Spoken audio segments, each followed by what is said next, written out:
সুপ্রিয় দর্শক, আসসালামু আলাইকুম। সবাইকে আমন্ত্রণ জানাচ্ছি মোহনা টেলিভিশনের খেলাধুলা নিয়ে আমাদের বিশেষ আয়োজন টাইম স্পোর্টস। পুরো অনুষ্ঠান জুড়ে আপনাদের সাথে আছি আমি সাইফুল ইসলাম নয়ন। আমরা খেলাধুলার গবেষণা, উন্নয়ন, পরিকল্পনা ও বাস্তবে নিয়ে কথা বলে থাকি corporate social responsibility, tourism and sports নিয়ে। তারই ধারাবাহিকতায় আমরা যে আলোচনা করব বাংলাদেশের ক্রীড়াঙ্গনের বিভিন্ন বিষয় নিয়ে, বিশেষ করে সম্প্রতি শুরু হওয়া টি-20 বিশ্বকাপের বিভিন্ন বিষয় নিয়ে আলোচনা করব। আর এই চমকপ্রদ আলোচনা অনুষ্ঠানে আমন্ত্রণ জানিয়েছি বাংলাদেশের ক্রীড়াঙ্গনের অত্যন্ত দুজন প্রিয় মানুষ।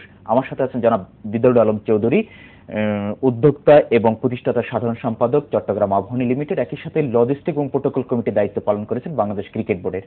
আমার সাথে আছেন জনাব মিজানুর রহমান মানু, vice president Bangladesh Olympic association এবং একই সাথে সভাপতি বাংলাদেশ সাইক্লিং ফেডারেশন। আপনারা দুজন কেমন আছেন? ভালো আছি। আমি প্রথমে যাব দিদারুল আলম চৌধুরীর কাছে, যে সম্প্রতি বাংলাদেশের টি-20 বিশ্বকাপ শুরু হয়েছে এবং বাংলাদেশ কিন্তু এশিয়া কাপ থেকে শুরু করে শ্রীলঙ্কা ম্যাচ থেকে শুরু করে বাংলাদেশে কিন্তু একটা পরাজয়ের বৃত্তের মধ্যে কিন্তু পড়ে গেছে। সেখান থেকে কিন্তু কোনোভাবেই কিন্তু আমরা উঠে আসতে পারছি না। জনাব দিদারুল আলম খন্দকার, আপনি একজন ক্রীড়া সংগঠক হিসেবে আপনি বিষয়টিকে কিভাবে দেখছেন? আসলে বাংলাদেশ টিম একটা সময়ে আইসিএল এ ঢাকা ওয়ারিয়র্স নামে একটা টিম জয়েন করেছিল হাবিবুল বাশার সুমনের নেতৃত্বে। তখন কিন্তু বেশ কিছু রেগুলার খেলোয়াড় সাসপেন্ড হওয়াতে বাদ পড়াতে একটা খুব ক্রাইসিস বাংলাদেশ টিমের মধ্যে গিয়েছিল। এইগুলো হাঁটি হাঁটি পা করে এত সুন্দরভাবে কাটিয়ে এসে এত সুন্দর টিম স্পিরিট বাংলাদেশ টিমের হয়েছিল, বড় বড় দেশের টিমগুলোকে আমরা হারাতে সক্ষম হয়েছে। এটা ছিল only because of team spirit, যেটা এই খেলাতে আমরা দারুণভাবে অ্যাবসেন্ট দেখছি। আমাদের যত ইন্ডিভিজুয়াল ভালো প্লেয়ার হোক না কেন, টিম স্পিরিট এবং টিম কম্বিনেশন ছাড়া কোনো রেজাল্ট আপনি খেলাধুলাতে আশা করতে পারেন না। আমাদের এখানে একটা জিনিস সবচেয়ে বেশি যে দেখছি, একটা ব্যাটসম্যান সে একটা লাইফ পাইলেও ওভার বাউন্ডারি মারতে গিয়ে আবার পরের বলার ঠিক সেম স্টাইলে সে হিটটা করছে। আচ্ছা, যে আউট হলো পরের জন এসে যে কিছুক্ষণ খেলাটাকে ধরে রাখবে, সেই মেন্টালিটি এদের মধ্যে দেখছি না। আমরা কি এটা কি বলতে পারি আমি ঠিক বুঝতেছি না। আইসিএলটা কি তাহলে বাংলাদেশের ক্রিকেটের উপরে কোন ধরনের প্রভাব বিস্তার করেছে আপনি মনে করেন? খারাপ প্রভাব। এবং যারা তৎকালীন কয়েকজন ভালো ক্রিকেটার বাংলাদেশ টিমের ওই খেলাতে অংশগ্রহণ করাতে বিসিবি অ্যাকশন নিয়েছিল, তাদের সাসপেন্ড করেছিল। ওই প্লেয়ারগুলো নিয়ে বাংলাদেশ টিম যে একটা টোটাল টিম ছিল, তখন একটা ব্রেক থ্রো হয়েছিল, পরে বিষয়টা স্ট্রাগল করে ওভারকাম করছে। কিন্তু আমরা কিন্তু আইসিএল এর পরও কিন্তু বাংলাদেশের ক্রিকেট দল কিন্তু একটা ভালো পজিশনে ছিল, কিন্তু সাম্প্রতিক সময়ে কিন্তু আমরা সেটাও কিন্তু লক্ষ্য করছি। কথাটাই আপনাকে আমি প্রথমে যেটা বলছি, ওই আঘাতের পরে কিন্তু সুন্দরভাবে এরা গুটিয়ে নিয়ে কিছু নতুন ছেলে উঠে আসার পরে বাংলাদেশ কি রেজাল্ট আন্তর্জাতিকভাবে করেছে, ওয়েস্ট ইন্ডিজের মতো টিম বা বাইরের টিমগুলোকে, সেই জিনিসটা এখন আমরা কমপ্লিট অ্যাবসেন্ট দেখছি। আমরা যেটা বলছি, আমি নাইট ওয়াচম্যানশিপ আছে এরকম প্লেয়ার যে একটা সাইড আগলে ধরে থেকে যতদূর খেলতে পারে, তারাও দেখলাম যে গত ম্যাচে একটা মারলো, সে লাইফ পেলে পরের বলে সেম স্টাইলে মারতে পারে। চেজিং এ আপনাকে রান করতে হবে, but you have to follow the scoreboard. স্কোরবোর্ডে আমার আস্কিং রেটটা কি হচ্ছে এটা দেখে আমি যেটা খেলার বল না, মারার বল না। আর বেসিক্যালি আমার একটা বেসিক কথা আছে, আমি এই যে টি-20 এটার প্রথম থেকে আমি একটু বিরোধী বক্তব্য রেখেছি। কারণ ক্রিকেটের গ্রামার বলতে যেটা বোঝায় যে আমরা আগে একটা না, যে গ্রামার ম্যাথমেটিক্যাল যে আইটেম এগুলো ছিল, যে আমরা একটা প্লেয়ারকে বলতাম তুমি যদি ইনসুইং বল করো আউটসাইড দ্য অফিস ঠিক, যদি এটা পিচিং হয় কিভাবে কি করবে না করবে। আর যে টি-20টা হচ্ছে আমার 40 ওভারের খেলা তখন ছিল, ধরেন 5 ওভার আছে, হাতে অনেক উইকেট, এইভাবে মারো, এটাকে আমরা চট্টগ্রামের ভাষায় কোরাবাড়ি বলতাম। এই ক্রিকেটটা কিন্তু এখন প্রথম থেকেই শুধু মার, তার ফলে ক্রিকেটের গ্রামার আর ম্যাথমেটিক্যাল সবকিছু চলে গেছে। তো এই ধারাতেই তো আমরা অভ্যস্ত হয়ে গেছি এবং আমরা ভালো রেজাল্ট করছি। যেহেতু দিদারুল, আমি আপনার কাছে আসবো, আমি একটু মানু ভাইয়ের কাছে যাচ্ছি। মানু ভাই, বাংলাদেশের সম্প্রতি শুরু হওয়া টি-20 বিশ্বকাপে কিন্তু বাংলাদেশ কিন্তু নিজেদেরকে ওইভাবে কিন্তু মেলে ধরতে পারছে না, এবং হচ্ছে যে আমরা দেখছি যে পরাজয়ের বৃত্ত, যেটা আমি একই সাথে দিদার ভাইকে বলছিলাম, যে পরাজয়ের বৃত্ত থেকে কিন্তু আমরা কোনোভাবে উঠে আসছি না। আসলে এই মুহূর্তে আসলে আমাদের কি করা দরকার? আপনি একজন অভিজ্ঞ সংগঠক হিসেবে আপনি বিষয়টিকে কিভাবে দেখছেন? আমরা ক্রিকেটারদের কাছে যারা খুবই উঁচু মানের, তাদের কাছে চাইবো, বাংলাদেশের মানুষ তা চায়। তো এর মধ্যে কতগুলো ঘটনা ঘটে গেছে, যেমন ধরেন যে এশিয়ান কাপ যখন হলো, তার আগে সাকিবের যে শাস্তি, এটা ডিসিপ্লিনারি সাইড থেকে একেবারেই খুব গুরুত্বপূর্ণ, কিন্তু আমাদেরকে সেখান থেকে আমার কাছে মনে হয় একটু সেটব্যাকটা ডেভেলপ করেছে। আরেকটা হলো যে ক্রিকেটের কিন্তু পাইপলাইনে কৃতি খেলোয়াড় খুব কম। মানে আপনি যে একটাকে সাবস্টিটিউট করতে পারবেন এই ধরনের ম্যাচিওর লাইন আপটা খুব কম। তো আমার কাছে মনে হয় যে ক্রিকেটকে আরো দীর্ঘদিন ধরে একটা দীর্ঘ পরিকল্পনার মধ্যে দিয়ে এগোতে হবে।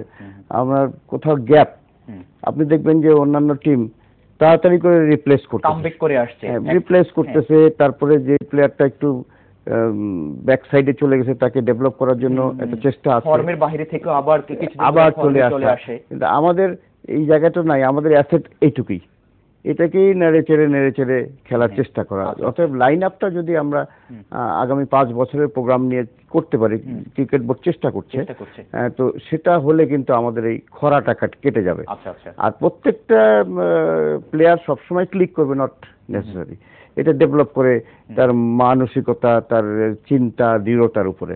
তো আমার কাছে মনে হয় যে বাংলাদেশ ক্রিকেট টিম অনেকটা এক্সস্টেড হয়ে গেছে দীর্ঘদিন ধরে খেলার ফলে। তারপরে আপনার এই অল্টারনেটিভ নেই, রিপ্লেসমেন্ট করার মতো আমাদের হাতে এই ধরনের কোনো অ্যাসেট নেই।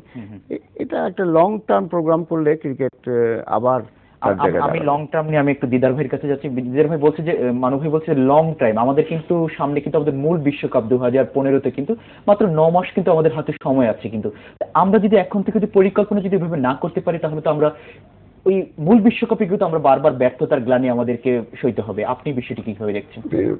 লং টার্ম যেটা বলছেন সেটা কিন্তু অন্য মিনিং। এটা হলো আমরা তৃণমূল থেকে ইউনিয়ন লেভেলে এবং স্কুল লেভেল থেকে আমরা যেটা এখন ট্যালেন্ট হান্টিং, এখন বিসিবি করতেছে কি ট্যালেন্ট হান্টিং করতেছে। আমি চাচ্ছি কি ওই লেভেল থেকে স্ট্রাকচারাল ভাবে ক্রীড়া যারা খেলোয়াড় আছে তাদেরকে আপনার কোচেস ট্রেনিং করাইয়া ওদেরকে স্কুলে যদি ক্রীড়া শিক্ষক হিসেবে আমরা অ্যাপয়েন্টমেন্ট দিতে পারি, তারা যদি আন্ত স্কুল আবার আন্ত ইউনিয়ন আন্ত উপজেলা এই খেলার মাধ্যমে যদি খেলোয়াড় সৃষ্টি হয়ে স্ট্রাকচারালি ওখান থেকে আসে তাহলে ডেভেলপ হবে। আর 9 মাসের যে বিষয় এখানে বর্তমানে যে বিসিবি যেটা করছে ওর বাইরে যাওয়ার আর কোনো সুযোগ নাই।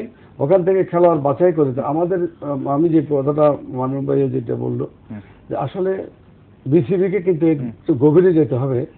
যে আপনি যে সাকিবের কথা বললো, সাকিবকে সাসপেন্ড করছে, এই দিয়ে সাকিবের খেলার কোনো রকমের কোনো কিছু হয় না। 2-একটা খেলা সাকিবে আপনার লাইভ দিচ্ছে। এটা আরেকটা কথা, আগে ক্রীড়া সংগঠক বলতে একটা ক্লাসকে বোঝাতো যে যাদেরকে তারা খেলা নিয়ে পড়ে থাকতো। এখন কিন্তু আমি একটু যোগ করতে চাচ্ছি যে ক্রীড়াঙ্গনের রাজনীতি আপনি যেটা বোঝাচ্ছেন যে যারা দক্ষ সংগঠক না বা রাজনৈতিক সাপোর্ট নিয়ে তারা এসে মানে জায়গাগুলোকে দখল করে রাখছে আর কি, আপনি সম্ভবত এটা বলতে চাচ্ছেন। দুইটা রাজনীতির মধ্যে দুইটা সাইড আছে। একটা হলো কি জানেন 75-এর পরিবর্তনের পরে আবাহনী ক্লাবকে নিঃশেষ করার একটা পরিকল্পনা ছিল। এটা ছিল রাজনৈতিক দলীয় রাজনীতি, যেটা দিয়ে মানে চাইছিল এটা বিভিন্নভাবে স্ট্রাগল করে আবাহনী 1980 সালে খুব ক্রাইসিস টাইম ছিল, যেখানে আমিও ঢাকা আবাহনীর সাথে তখন এন্টাঙ্গেল হয়েছিলাম। তো এখন যে রাজনীতি সেটা হচ্ছে রাজনৈতিক ব্যক্তিরা কিন্তু দেখতে যেখানে মিডিয়ার মাধ্যমে বা বিভিন্নভাবে এখানে প্রচারটা খুব বেশি পাওয়া যাবে, ওই রাজনীতিটাই রাজনীতির নেতারা এখানে আসে। আমি দিদার ভাই আপনার কাছে আসবো, আমি একটু মানু ভাইয়ের কাছে যাচ্ছি। মানু ভাই, বাংলাদেশের কিন্তু স্বাধীনতার পর বাংলাদেশের স্পোর্টস যেভাবে ডেভেলপমেন্ট হওয়ার কথা ছিল কিন্তু সেটা কিন্তু আমরা কিন্তু লক্ষ্য করছি না। কিন্তু আসলে ফুটবল ক্রিকেট না, অল ওভার স্পোর্টসকে আমি ইন্ডিকেট করছি আর কি। আপনি বিষয়টিকে কিভাবে দেখছেন? স্বাধীনতার পর ক্রীড়া মন্ত্রণালয়ের নামে কোনো মন্ত্রণালয় ছিল না, শিক্ষা ও ক্রীড়া মন্ত্রণালয় সে সময় ছিল। এটা অনেক পরে এসে ক্রীড়া মন্ত্রণালয়কে আলাদা একটি মন্ত্রণালয় দরকার বলে অনেকে অনুভব করলেন এবং তার সঙ্গে জুড়ে দিলেন যে যুবদেরও কিছু প্রোগ্রাম থাকা দরকার। এখন কিন্তু আমাদের মন্ত্রণালয়ে দুটো প্রোগ্রাম, একটা হলো স্পোর্টস আর একটা হলো ইয়থ ডেভেলপমেন্ট। তো এটা আছে। অ্যাকচুয়ালি আমাদের যদি বলেন যে স্বাধীনতার পর 42 বছরে অনেকগুলো চড়াই উতরাই পার হতে হয়েছে কিন্তু রাজনৈতিক ক্ষেত্রে।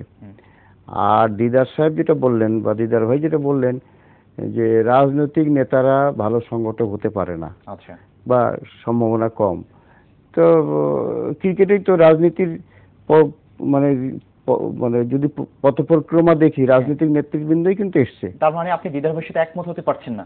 আমি মনে করি যারা সংগঠক, তারা রাজনৈতিক সংগঠক হিসেবে যদি পোক্ত থাকে, তারা যে কোনো জায়গায় দায়িত্ব পালন করুক, সততার সাথে নিষ্ঠার সাথে যদি পালন করেন, তাহলে তারা সেই জায়গায় যেতে পারে। আমরা ধরেন এসএ গেমসে আমরা 18টি গোল্ড পেলাম, সর্বমোট 100টি আমরা মেডেল পেয়েছি, এটা কিন্তু অভাবনীয়। তো এখানে আমরা করেছিলাম 1 বছর 3 মাস লং টার্ম ট্রেনিং। বাংলাদেশ ক্রেজটা হলো ক্রিকেটের উপরে, ক্রিকেটটাকে আরো ডেভেলপ করলে মানুষ খুশি হয়। যখন বাংলাদেশ হেরে যায়, গোটা বাংলাদেশ নিস্তব্ধ হয়ে যায়, 16 কোটি বাঙালি নিস্তব্ধ হয়ে যায়। গোটা বাংলা তারা জয়লাভ করে, তখন কিন্তু আবার তাদের উচ্ছ্বাসের মানে মাত্রা থাকে না। তো সেই কারণে আমাদেরকে ক্রিকেট বোর্ডকেও নজর দিতে হবে, সরকারকেও ভাবতে হবে, এবং একটা কথা মাথায় রাখতে হবে যে আমরা ইচ্ছা করলে সবটা করতে পারি না। আর্থিক সচ্ছলতা আমাদের অনেক দুর্বল। আর্থিক সচ্ছলতা নিয়ে আমি আপনার সাথে কথা বললাম একটু দিদার ভাইয়ের কাছে। দিদার ভাই, আর্থিক সচ্ছলতা যেটা বলছেন, ক্রিকেট বোর্ড কিন্তু বেস্ট রিপ কিন্তু আমাদের কথা বলার আগে মানব ভাইয়ের বক্তব্যের প্রেক্ষিতে আমি একটু জাস্ট ক্লারিফিকেশন দিচ্ছি। আমি কিন্তু রাজনৈতিক নেতা এখানে না আসুক এটা বলে নাই। আমার কথা হচ্ছে যে যেমন বর্তমান গভর্নমেন্টের বিসিবি যিনি সভাপতি হবেন, তিনি অবশ্যই এই দলীয় মানে মন্ত্রী এমপি হওয়াটা ওই বাঞ্ছনীয় আপনি মনে করছেন? বাঞ্ছনীয়তার জন্য কেন মনে করছেন? যেহেতু সরকারের সাথে একটা লিঙ্ক আপ দিয়ে ক্রিকেট বোর্ডটাকে এগিয়ে নিয়ে যেতে পারবে। আমি বলছি কি, মেন্টালিটি অফ দ্য সমর্থন লাগে, মানে মেন্টালিটি অফ দি পলিটিক্যাল, যেটা আমি বলছি। আমরা তো আমাদের পাশের দেশ ইন্ডিয়াতে কিন্তু সেটা কিন্তু আমরা লক্ষ্য করছি না। কিন্তু মানব ভাই যেটা বললেন যে রাজনীতির কথা, তিনিও রাজনীতি করছেন। রাজনীতিতে কি আপনি সরকারে যখন থাকবেন হরতাল হারাম, বিরোধী দলে থাকলে এটা হালাল। এই হলো this is the mentality of politics. আমার কথা হচ্ছে যে আপনি রাজনীতি করেন, খেলার জগতে আসেন, ওই মেন্টালিটিটা সেরে এখানে যে শিক্ষাটা 10 ওভার বোলিং এ প্রেসিডেন্টের ছেলে হলেও 11 ওভার করতে পারবো না, এইটা এখান থেকে শিখে আপনি রাজনীতিকে মানে সংশোধনের চেষ্টা করেন, কিন্তু সেটা করা হচ্ছে না। আচ্ছা, আমরা ক্রীড়াঙ্গনের রাজনীতি নিয়ে আরো কথা শুনবো এবং টি-20 বিশ্বকাপ আরো নিয়ে কথা শুনবো, কিন্তু তার আগে আমাদের ছোট্ট একটা বিরতিতে যাব। সুপ্রিয় দর্শক, আমরা যাব টাইম স্পোর্টসের ছোট্ট একটা বিরতিতে। থাকুন আমাদের সাথে, ফিরে আসবো খুব শীঘ্রই।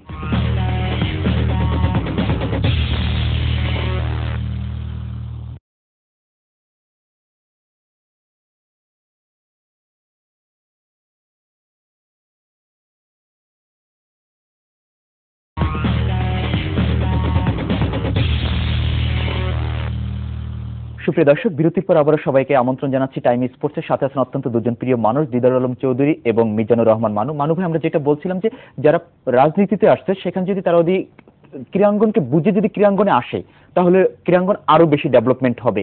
কিন্তু ক্রীড়াঙ্গনে কিন্তু রাজনৈতিক প্রভাব খাটিয়ে কিন্তু তারা কিন্তু বিভিন্ন স্বার্থ সিদ্ধির কথা কিন্তু অলওয়েজ ভাবে, এবং হচ্ছে যে আমরা করছিও, আমরা দেখছি আর কি। এই বিষয়টিকে মানু ভাই আপনি কিভাবে দেখছেন একজন সফল সংগঠক হিসেবে? সবার আগে ভাবতে হবে সরকারের এজেন্ডাটা কি। যেমন গত সরকারের এজেন্ডা ছিল ভালোভাবে এসএ গেমসটা করা, ভালোভাবে Bangladesh games, world cup cricket করা, বাংলাদেশ গেমস পরে পরবর্তীকালে করা। তো এতে হয় কি, একটা দেশও উজ্জীবিত হয়, সারা দেশের মানুষ, পাশাপাশি সরকারেরও একটা সুনাম বয়ে আনে। অতএব ধরেন আমার চিন্তার বাইরের লোক, তাকে আমি একটা বড় দায়িত্ব দিলাম, সে লোকটা যে আমার চিন্তা বা আমাদের সরকারের যে দৃষ্টিভঙ্গি সেটা পুরোপুরি কভার করবে, এটা ভাববার কোনো কারণ নেই। সে কারণেই সরকারের সাথে সম্পৃক্ত থাকে এই ইস্যুগুলো, এই প্রোগ্রামগুলো। তো সেই জন্য আমি মনে করছি যে উনি অন্যভাবে বলেছেন, সেটা ওনার একটু খেদ আছে, ক্ষোভ আছে, ডিস্ট্রিক্ট মানে ডিএস এর ক্ষেত্রে, বিসিবির ক্ষেত্রে কিছুটা আছে, কিন্তু আমাদের একটা ফর্ম আছে, এই ফর্মের বাইরে দেওয়ার সুযোগ নেই। যে আমাদের মধ্যে যে অ্যাসেট আছে সেটাকে ভালোভাবে লাগিয়ে, আবার যারা একটু মনকষ্ট পেয়ে দূরে সরে আছেন তাদেরকে ডেকে নিয়ে, বা দিদার ভাইদের মতো সংগঠকদেরকে একেবারে দূরে ফেলে না দিয়ে তাদেরকে কাছে নিয়ে একটা কম্বাইন্ড ওয়েতে যদি এফোর্টটা দেয়া যায়, তাহলে আমার মনে দিদার ভাই একটু যোগ করতে চাচ্ছে অনেকক্ষণ ধরে। আমি যেটা বলছি মানব ভাই খুব ইম্পর্টেন্ট একটা কথা বলছে, সেটা হচ্ছে আমার আপনার মধ্যে যখন কম্পিটিশন হয়, কিছু ভালো মানুষ আপনার, কিছু ভালো মানুষ আমার, আপনার প্যানেল জিতে গেল, আমার হেরে গেল, এতে করে আমার কিছু ভালো মানুষ কিন্তু মাইনাস। ওই জন্য আজকে বাংলাদেশের বর্তমান প্রধানমন্ত্রী, আপনার সবকিছু খেয়াল রাখতে হবে যে আমি পরিবারের যদি মেন হয়ে, আমার চিন্তাধারাটা কি, বর্তমান প্রধানমন্ত্রী হলেন অত্যন্ত একজন ক্রীড়ামোদী ব্যক্তিত্ব। আবাহনী ক্লাব ওনার ভাইয়ের ক্লাব হিসেবে উনি সবসময় খেলাধুলার ব্যাপারে আপনি দেখেন ওনার কিন্তু তিনটা ভাই। আপনি তো বঙ্গবন্ধুর সাথে রাজনীতি করেছেন, সেখানে আমরা দেখেছি বঙ্গবন্ধু কিন্তু একজন কিন্তু আপনার ক্রীড়ানুরাগী ছিল এবং হচ্ছে খেলাধুলার প্রতি তার যথেষ্ট সম্ভব উনি ক্রীড়ার প্রতি ছিলেন এবং অনুরাগী ছিল। এবং শেখ কামাল একদিন যখন চাঁদা চাইতে গেছিল বলে যে উনি মোহামেডানের সাথে জড়িত ছিলেন বঙ্গবন্ধু, বলে তুমি আমার টিমকে যদি হারাতে পারো তাহলে তোমাকে আমি চাঁদা দিব। 4 গোলে হারাইয়ে মোহামেডানকে তখন বঙ্গবন্ধুর কাছে আসছিলেন। আচ্ছা, তো শেখ হাসিনার কথা আমি বলছি, আমরা গত সরকার 96 থেকে শুরু করে যদি আপনি একটু দেখেন যে ওনার স্পোর্টস লাখটা কিন্তু সিরিয়াস অবস্থা, এবং পাকিস্তানকে হারানো আমলে কিন্তু স্পোর্টস ডেভেলপমেন্ট সবচেয়ে বেশি সরকার আবার 96 আমলে আমরা বলছি আওয়ামী লীগের সরকার আমলে কিন্তু আমরা যে ক্রিকেটে যেভাবে আগে গেছি, ক্রিকেট না অল ওভার স্পোর্টস যদি আমরা কথা জানি, এটা একটি মাত্র কারণ হলো কি জানেন, নাম্বার 1 শি ইজ স্পোর্টিং, মানে স্পোর্টিং মেন্টালিটির একজন মানুষ এবং ক্রীড়ার ব্যাপারে যখন যে যায় এটাকে আলাদা প্রায়োরিটি দিয়ে মানে উনি ওটাকে করেন, যার ফলে আমাদের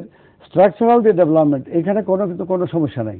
প্রধানমন্ত্রী উনি কাকে কি বলছে যদি 3 মাস পরেও হয় ওনার ঠিক এটা মনে থেকে যেটা করা সেটা করতেছেন।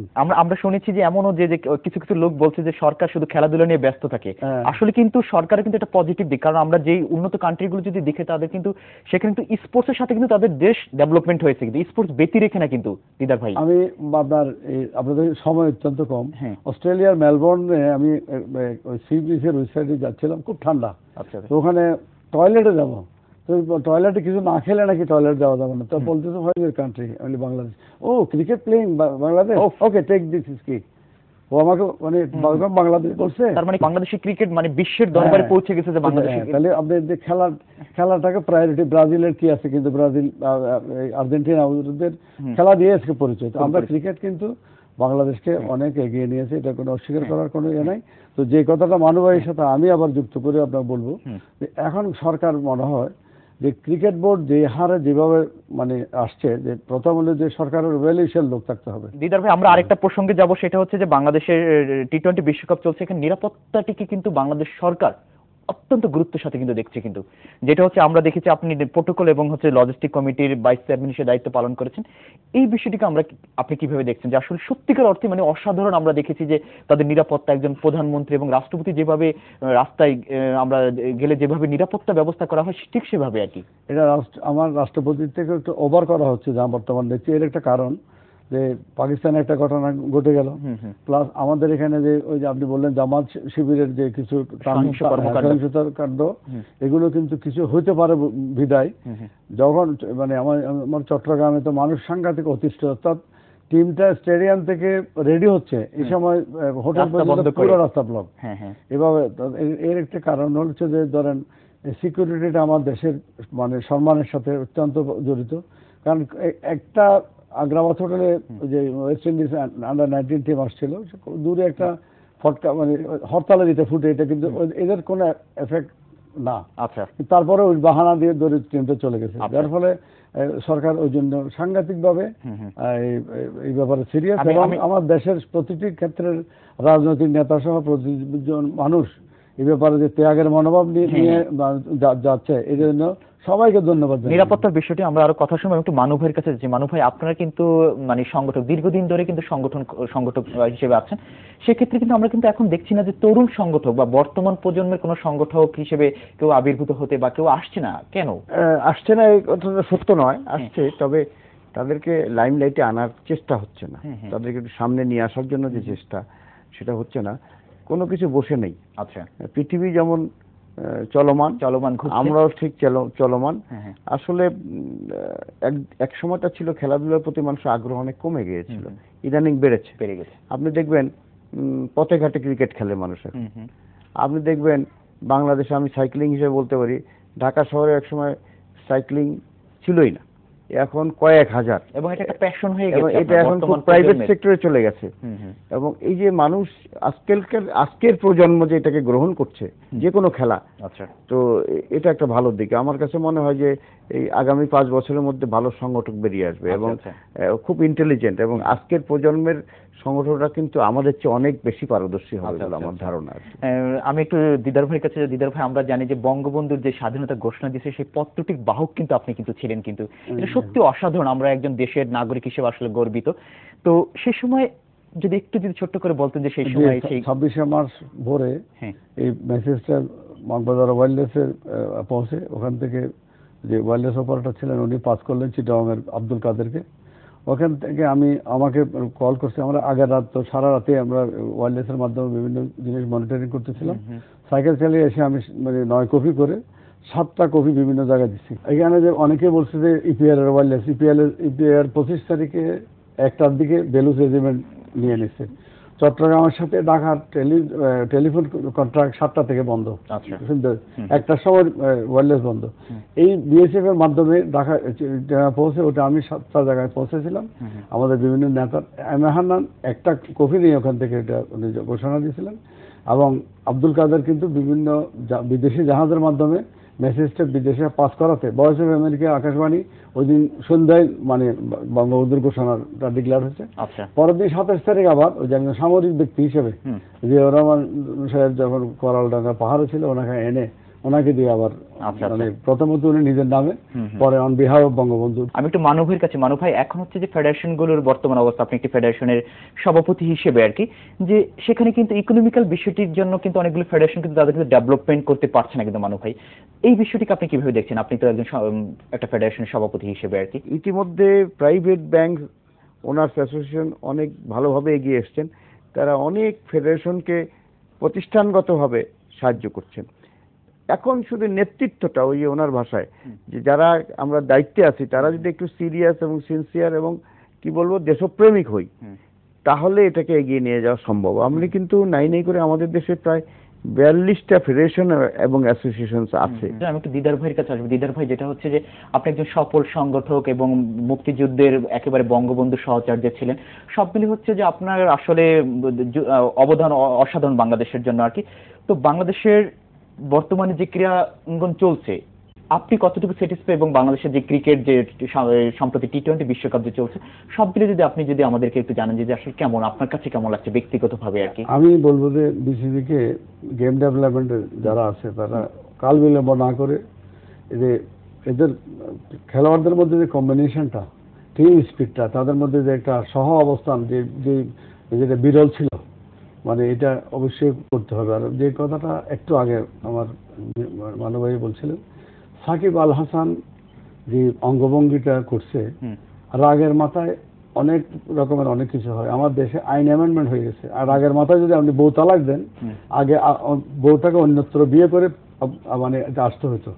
যে পাকিস্তান আমলে আইনটা হয়েছিল 7 দ্বারা, কিন্তু এরশাদ সাহেব পারিবারিক আইন করে 90 দিনের ভিতরে এটা আপনি মাইন্ড চেঞ্জ করতে পারবেন।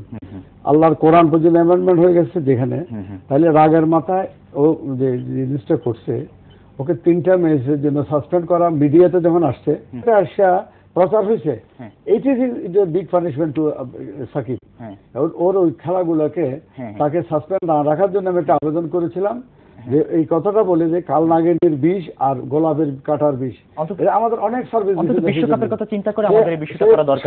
সারা বিশ্বে অলরাউন্ডার হিসেবে আমার খ্যাতি এনে দিছে, তারা এই খেলার সুযোগটা ওকে দিতে পারতো। আমি আবেদন জানিয়েছিলাম লিখিতভাবে এবং কোরআনের আয়াত দিয়ে, মানে কোরআনের আয়াত দিয়ে আমি জিনিসটা বলছিলাম। সাকিব আল হাসানের বিরুদ্ধে যে অ্যাকশনের ব্যাপার যে মেন্টালিটিটা দেখানো হয়েছে, সেম মেন্টালিটিটা সর্বক্ষেত্রে এবং ক্রিকেট বোর্ডের যে কর্মকর্তা থেকে শুরু করে সব জায়গায় সেম জিনিসটা দেখানো হোক। হ্যাঁ, তারপর সাকিব আল হাসান কিন্তু আপনি যেটা বলছেন এই সাসপেন্ডের পরেও কিন্তু সে অলরাউন্ড পারফরমেন্স করে টিমকে কিন্তু মোটামুটি ভালো স্পিড থেকে সে সরে যায়নি। হ্যাঁ, সে নিজেও অনুতপ্ত। ওর কোরআনে আছে, কোরআনের আয়াত দিয়ে বলছিলাম অনুতপ্ত হলে সেখানে আপনার আল্লাহ রাব্বুল আলামিন ক্ষমা করার কথা বলছি। ব্যর্থতার মাঝে আসলে আমরা সফলতার আশা করছি অলওয়েজ, কারণ বাংলাদেশের স্পোর্টস অনেক এগিয়ে যাবে সামনের দিকে। আমি সর্বশেষে একটু আশার বাণী যদি আপনি আমাদেরকে শুনেন বাংলাদেশ স্পোর্টস নিয়ে আর কি, একজন সফল সংগঠক হিসেবে। স্কুল লেভেলে যে ক্রীড়া শিক্ষক আছে, ক্রীড়ার কয়ের সাথে তার কোনো সম্পর্ক নেই। ওখানে প্রাক্তন খেলোয়াড়কে কোচেস ট্রেনিং দিয়ে দেওয়া হলে সে শিল্প হিসাবে প্রোডাকশন করে যাবে সারা বছর। আমার দেশ মানের দিক থেকে বেড়ে আসবে। মানব ভাই, আপনি যদি ছোট্ট করে আমাদেরকে বলেন। আমি মনে করি খেলাগুলোকে ডেভেলপ করতে গেলে প্রথমে কোচ দরকার, এবং জাজ দরকার। আমাদের দেশে কোচ এবং প্রশিক্ষিত জাজের খুব অভাব।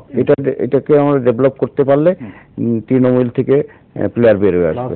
আমার শেষ কথাটা হলো কি জানেন, আমরা যে যাই কিছু করি না কেন, আমি শুধু আমার কোরআন আর হাদিসের গাইডলাইনে যদি নিজেকে শুদ্ধ করি, সমাজ শুদ্ধ হবে এবং এই স্পোর্টস থেকে শুরু করে পুরো দেশ ডেভেলপমেন্ট। আমরা আপনার কথার সাথে একমত দিদারুল ভাই, যে আসলে বাংলাদেশের স্পোর্টস এগিয়ে যাবে এবং প্রত্যেকেই যদি এই মন মানসিকতা যদি কাজ করে এবং সংগঠন হিসেবে কাজ করে, তাহলে নিশ্চয়ই বাংলাদেশের ক্রিকেট এবং অন্যান্য যে ফেডারেশনগুলো আছে, অন্য যে খেলাগুলো আছে, সেগুলো এগিয়ে যাবে ইনশাল্লাহ।